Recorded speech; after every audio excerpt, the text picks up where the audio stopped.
मैं पंकज कुमार स्वागत करता हूं अपने YouTube channel SK learning from home में। तो जैसा कि भैया इस वक्त हमारा चल रहा है मध्यकालीन भारत, तो हम बात कर रहे हैं मध्यकालीन भारत के बारे में। तो मध्यकालीन भारत से एक महत्वपूर्ण टॉपिक को हम चूज किए हैं जिसका नाम है मुग़ल काल। तो मुग़ल काल के बारे में इस वक्त चर्चा हो रही है। हालांकि मुग़ल काल जो अपना है यह इसका सीधा संबंध परीक्षाओं से हुआ करता है, जो कि परीक्षाओं से अगर मध्यकालीन भारत से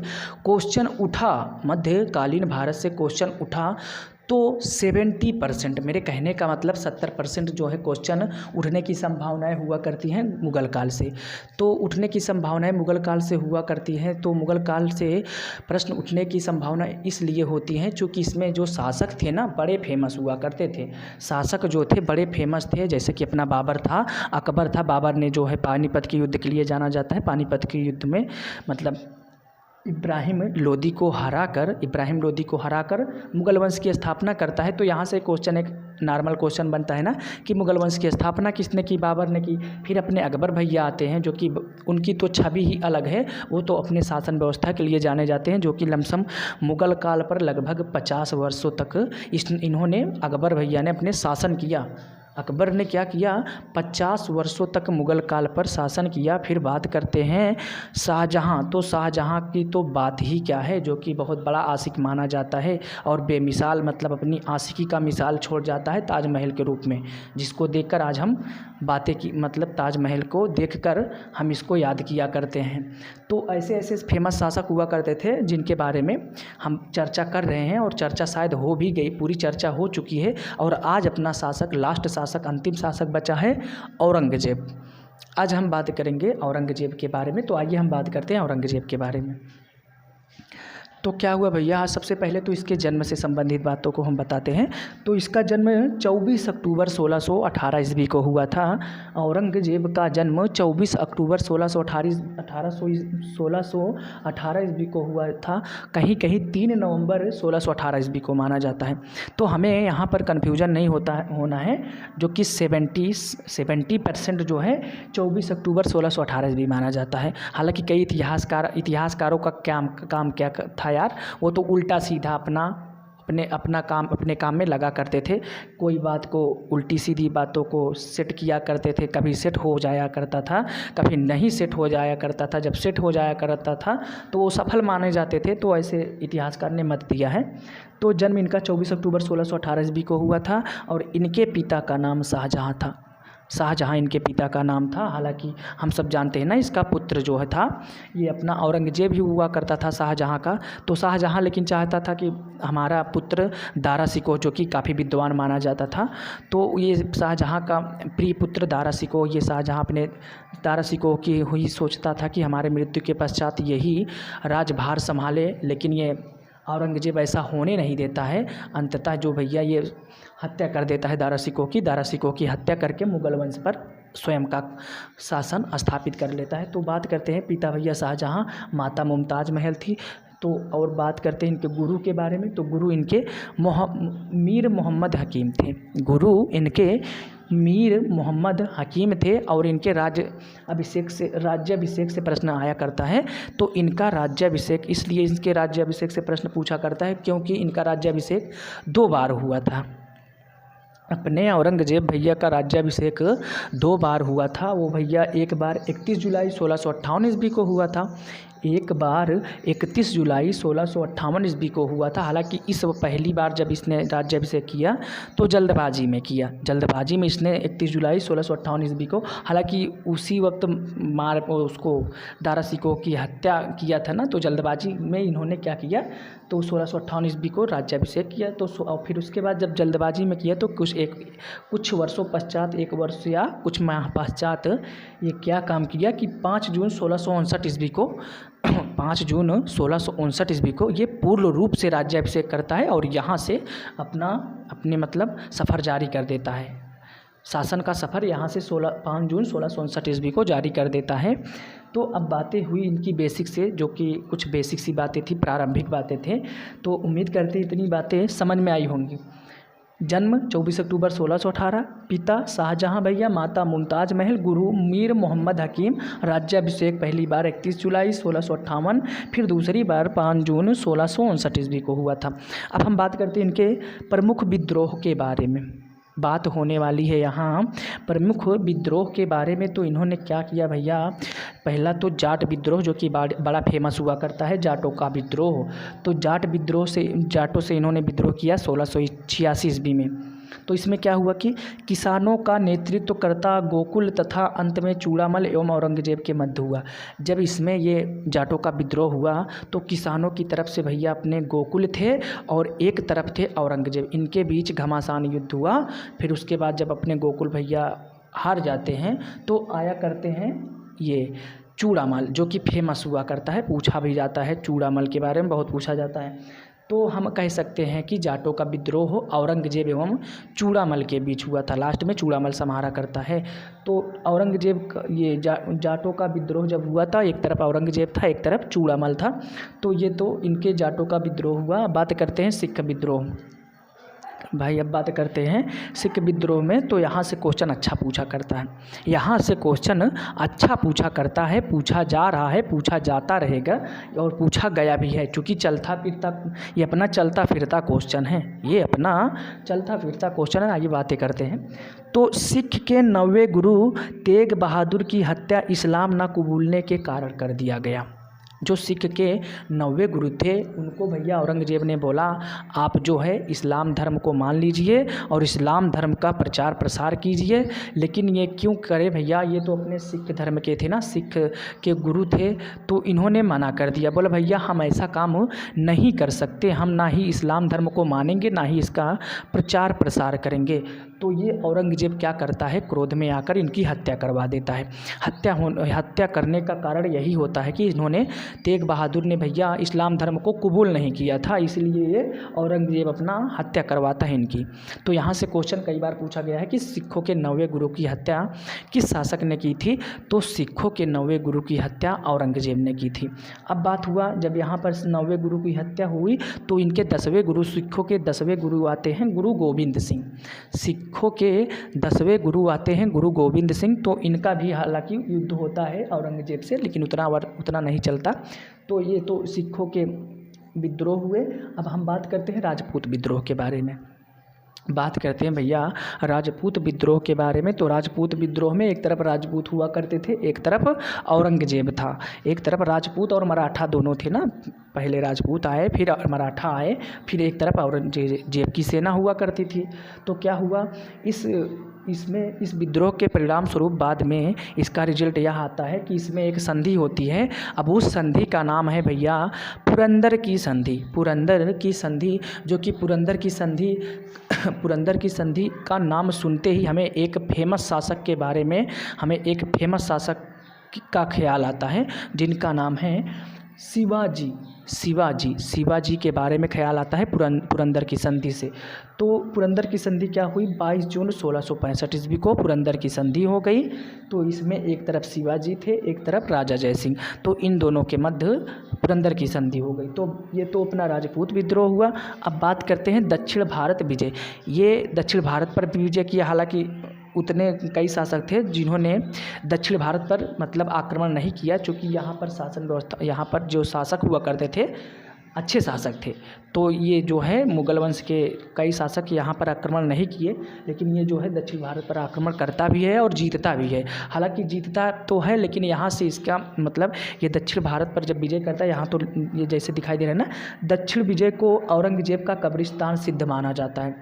इसके बाद मतलब इसकी शासन व्यवस्था थोड़ा कमज़ोर होने लगती है। कैसे होती है ये देखते हैं। तो दक्षिण भारत विजय जो है, इसने पहले बीजापुर पर आक्रमण किया 1686 ईस्वी में, तो वहाँ से जीत लिया। अब भैया इसकी लालसा बढ़ती गई, आगे बढ़ा, बीजापुर के बाद आगे बढ़ा, गोलकुंडा पर 1687 पर आक्रमण कर दिया। अब गोलकुंडा भी 1687 ईस्वी में जीत लिया। तो दक्षिण भारत पर इसने दो मतलब ये बीजापुर और गोलकुंडा पर विजय प्राप्त कर ली। तो ये हुआ अपना दक्षिण भारत विजय। आइए हम बात करते हैं इसके धर्म कला एवं चित्रकला, जो कि धर्म कला और चित्रकला का बहुत ही यह विरोधी हुआ करता था। तो इसके पहले इसका पिता तो बहुत ही स्थापत्य कला का स्वर्णयुग इसके पिता के शासनकाल को कहा जाता है, जो कि इसका पिता शाहजहां तो अपने चित्रकला, धर्म कला सभी मतलब कलाओं से संबंधित ये जो अच्छी अच्छी चीज़ें ताजमहल बनवाया है ना, तो ये कला प्रेमी इसका पिता हुआ करता था। लेकिन इसका पुत्र जो है कला का बहुत ही विरोधी था। ये अपने पिता का यार, ये जो अपना औरंगजेब था ना, ये अपने पिता शाहजहां का बहुत बड़ा विद्रोही था, मतलब विरोधी था यार। वो जो काम करता था उसके मतलब विरुद्ध ही या अपना औरंगजेब काम किया करता था। तो क्या हुआ कि चित्रकला पर ये अपने राज दरबार में ही नहीं बल्कि पूरा जहाँ तक इसका शासन था वहाँ पर चित्रकला पर पूर्णतः प्रतिबंध लगा दिया। बोला कोई चित्रकला उत्रकला नहीं होनी चाहिए। जैसे कि मतलब आजकल ये अपने दीवारों पर जो है चित्र बना दिया जाता है ना, चित्र बना दिया जाता है जो कि देखने में आकर्षक सुंदर लगा करते हैं। तो ये क्या कम करता है, चित्रकला पर पूर्णतः प्रतिबंध लगा देता है। कहीं पर भी अगर इसे चित्र दिख जाया करता था तो उसको बनाने वाले को कठोर दंड दिया करता था, कठोर दंड दिया जाता था। ये इसलिए चित्रकला पर पूर्णतः प्रतिबंध माना जाता है इसके शासनकाल पर। और नृत्य संगीत पर भी प्रतिबंध माना जाता है। चित्रकला पर प्रतिबंध लगाया और नृत्य संगीत पर भी प्रतिबंध लगाया। हालांकि इतना ही जब इतना काम किया, लेकिन यार एक बहुत ही मतलब यहाँ से इसको ये समझा जाएगा कि यह एक बहुत क्रूर शासक था, प्योर मुस्लिम शासक हुआ करता था। इसने क्या काम किया, हालांकि ये कोई भी धर्म माने, चाहे मुस्लिम माने चाहे जो माने, ऐसी कोई बात नहीं। मुस्लिमों को अभी अपना धर्म हुआ करता है तो उनके खिलाफ़ हमें नहीं होना चाहिए, भाई लोगों के खिलाफ़। लेकिन ये क्या किया कि चलो मान तो रहा है मुस्लिम धर्म, लेकिन ये हिंदू मंदिर जो थे 1665 ईस्वी में मंदिरों को तुड़वाने का आदेश दे दिया। बोले ये कितनी अच्छी बातें हैं या बेकार बातें हैं, बताइए। ये क्या काम किया, 1665 ईस्वी में मंदिरों को तुड़वाने का आदेश दिया और मंदिरों को तुड़वाया भी। इतना क्रूर शासक था। जैसे कि अपने गदर फिल्म में एक है ना, जो अपने अमरीश पुरी भैया पाकिस्तान से हुआ करते थे, बोले कि तुम हिंदुस्तान को मतलब तुम कबूल करो कि तुम मुसलमान धर्म को, इस्लाम धर्म को मानोगे। तो ये अपने सनी देओल भैया कहते हैं कि ठीक है मैं मानता हूँ। तो उन्होंने कहा कि बोलो हिंदुस्तान मतलब पाकिस्तान जिंदाबाद। तो उन्होंने कहा पाकिस्तान जिंदाबाद, सनी देओल भैया ने कहा कि पाकिस्तान जिंदाबाद। फिर उन्होंने कहा कि कहो हिंदुस्तान मुर्दाबाद। तो उसके बाद आप सब जानते हैं ना, तो ये यही कहता है कि हमें मतलब हम अपना मतलब अपने मतलब तुम्हारे धर्म को भी मानते हैं और अपने धर्म को भी मानते हैं, लेकिन हमारे धर्म की अगर अवहेलना करोगे तो ठीक नहीं है।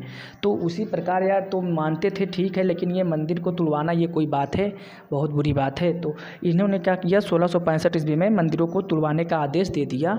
फिर उसके बाद क्या हुआ, औरंगजेब जो है सुन्नी धर्म को मानता था, ये सुन्नी धर्म को माना करता था। हालांकि पूछा जाए कि औरंगजेब किस धर्म को मानता था, तो ये सुन्नी धर्म को मानता था। और एक बात और है, तो ये अच्छी बातें नहीं है, क्योंकि इन्होंने तो जो है चित्रकला पर पूर्णतः प्रतिबंध लगा दिया था और नृत्य और संगीत पर भी पूर्णतः प्रतिबंध लगा दिया था। तो क्या काम किया, ये औरंगजेब जो है बीड़ा बजाने का शौकीन था। भाई जब तुमने चित्रकला और संगीत पर प्रतिबंध लगा दिया तो तुम ये ऐसा क्यों काम कर रहे हो।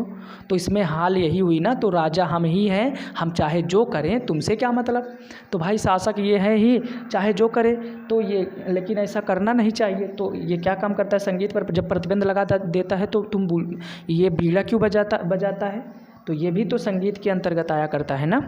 तो ये औरंगजेब बीड़ा बजाने का शौकीन था। हालांकि इसके पहले अकबर जो था नगाड़ा बजाने का शौकीन था, पूछा जाता है ना।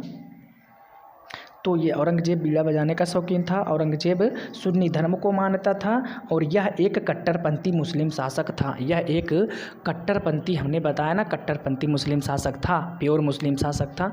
यह कट्टरपंथी मुस्लिम शासक था। इसी नैतिक क्रियाओं के कारण, इसी नैतिकता के कारण इसे जिंदा पीर भी कहा जाता है। देखिए, इसे जिंदा पीर भी कहा जाता है। पूछा गया क्वेश्चन ये भी है कि जिंदा पीर किस शासक को कहते थे, तो जिंदा पीर अपने औरंगजेब को कहा करते थे। औरंगजेब को जिंदा पीर कहा करते थे। आइए बात करते हैं अपने इसके अन्य तथ्यों के बारे में। ये तो इसकी कुछ प्रारंभिक बातें थी। कला चित्रकला संबंधी। तो अन्य तथ्य में ये पहला भैया इसने जजिया कर जो कि समाप्त हो गया था, तो इन्हें ये आया शासक बना, तो इन्होंने जजिया कर ये बहुत कट्टरपंथी, यार बहुत अच्छा शासक नहीं था हम कहेंगे। तो ये क्या काम किया, जजिया कर को 1679 ईस्वी को पुनः शुरू कर दिया। अभी तक कोई काम ये अच्छा किया नहीं है, अभी तक जितने भी काम किए ये अच्छा काम नहीं किया है। तो क्या किया, जजिया कर पर 1679 ईस्वी को पुनः ये जजिया कर को पुनः शुरुआत कर दिया। लेकिन एक बात तो थोड़ा अच्छी मानी जाती है, ये मुस्लिम कट्टरपंथी मुस्लिम शासक हुआ करता था, लेकिन सर्वाधिक हिंदू सेनापति इसी के सेना में हुआ करते थे। कुल सेना का 33% केवल हिंदू ही सेनापति हुआ कर, मतलब सेनापति नहीं सॉरी सेना हुआ करते थे। सेना भैया सर्वाधिक हिंदू सेना, इसके मतलब इसके सेना में सर्वाधिक हिंदू थे 33%। तो याद रखना है कि पूछा जाए कि मुग़ल काल में ऐसा कौन सा शासक था जिसके शासन काल में सबसे ज़्यादा हिंदू सेना हुआ करते थे, तो वो था अपना भैया औरंगजेब। औरंगजेब के शासन काल में सर्वाधिक हिंदू सेना थे, जो कि कुल सेना का 33% था। अब बातें करते हैं, शिवाजी को कैद करके जयपुर भवन में रखा था। इन्होंने शिवाजी को कैद भी कर लिया था, जो कि जयपुर भवन में रखा था। अब जयपुर भवन में जयपुर भवन से ये शिवाजी भैया अपने कैसे निकले, वहाँ से छुप कर निकले। तो इनका एक मतलब उन्हीं के राज दरबार में, औरंगजेब के राज दरबार में एक इनका हमशक्ल रहता था, इनका शिवाजी का एक हमशक्ल रहता था। तो उसी के मतलब उसी के क्रियाकलाप जैसे मतलब वो भांति तो वो भोजन देने जाता है तो उसको समझाते हैं, कुछ करते हैं, तो उसी का वस्त्र धारण करके शिवाजी निकल लेते हैं। चूँकि हमशक्ल था ही तो पहचान नहीं सके और यहाँ से शिवाजी जयपुर के भवन से निकल जाते हैं। अब आगे बात करते हैं भैया, औरंगजेब का चिकित्सक एक था फ्रांसीसी यात्री बर्नियर। तो हमने बताया था बर्नियर के बारे में, जो कि बर्नियर ये अपना आया था, इसके पिता शाहजहाँ के राज दरबार में आया था, जो कि फ्रांस का यात्री था। बर्नियर जो कि फ्रांस का यात्री था, औरंगजेब का चिकित्सक था ये। हालांकि ये अभी तक जितने भी इनके शाहजहाँ के अपने मतलब औरंगजेब के पिता अर्थात शाहजहाँ का जितना भी चीज़ मतलब जितने भी वस्तुएं हुआ करती थी उनका इस्तेमाल भी नहीं करता था, सारी चीज़ों को तुड़वा फुड़वा डाला था।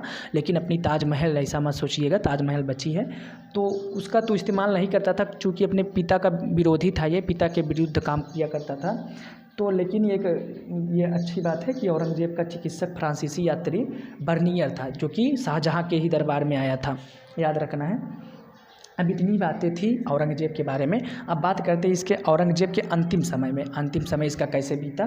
तो भैया इसका जो है औरंगजेब का पुत्र अकबर, औरंगजेब का पुत्र, यहाँ पर वो अकबर नहीं है, ये औरंगजेब का पुत्र है। तो औरंगजेब का पुत्र अकबर अपने पिता के विरुद्ध विद्रोह कर दिया। अब क्या काम किया भैया इसने, औरंगजेब का पुत्र अकबर अपने पिता के विरुद्ध विद्रोह कर दिया। चूँकि कहते हैं ना, जैसे करोगे वैसे भोगोगे, मतलब इन्होंने औरंगजेब ने क्या काम किया था, अपने पिता शाहजहाँ के विरुद्ध कर दिया और ये औरंगजेब का पुत्र अकबर जो है औरंगजेब के विरुद्ध विद्रोह कर दिया। अब जैसी की तैसी हो गई, कहते हैं ना मतलब फल मिला ना, जो कि ये अपने पिता के विरुद्ध औरंगजेब बहुत अत्याचार किया था। तो ये जब अत्याचार का मतलब यार, उन्हें आगरा के किले में, अपने पिता शाहजहाँ को आगरा के किले में 8 वर्ष तक कैद करके रखा। 8 वर्ष कैद करके भैया उन्हीं आगरा के किले में उनकी मृत्यु भी हो जाती है और बाद में उनको मतलब ये पुत्र होने के नाते कंधा भी नहीं देता। और शाहजहाँ भैया के मतलब जो थे साधारण नौकर थे और हिजड़े हुआ करते थे उनके राज दरबार में, वही कंधे भी दिया करते थे। तो इतनी सी बातें थी, ये अपने पिता के से इतना जलता था। तो अब यार जब इतना तुम किए हो तो तुम्हारा भी पुत्र तो होगा ना, कहते हैं ना। तो इनका पुत्र इनके साथ भी ऐसा काम किया। तो इसने अपने पिता के विरुद्ध विद्रोह कर दिया अकबर ने, और परिणाम स्वरूप मृत्यु इनकी 20 फरवरी 1707 ईस्वी को इनकी मृत्यु भी हो जाती है। तो औरंगजेब की मृत्यु कब हुई, 20 फरवरी 1707 ईस्वी को औरंगजेब की मृत्यु हो गई। और भैया औरंगजेब की मृत्यु के पश्चात इन्हें औरंगजेब को दौलताबाद स्थित फ़कीर बुरहान उद्दीन की कब्र के अहाते में दफनाया गया। इन्हें कहाँ दफनाया गया, औरंगजेब को दौलताबाद, एक पॉइंट, दौलताबाद स्थित फ़कीर बुरहान उद्दीन। भैया फ़कीर बुरहान उद्दीन के कब्र के अहाते में दफनाया गया। अब यहाँ से अपने औरंगज़ेब की कहानी होती हुई ख़त्म। अब जब औरंगज़ेब की कहानी ख़त्म हुई तो अपने पूर्णतः मुग़ल वंश की ही कहानी समाप्त हो गई।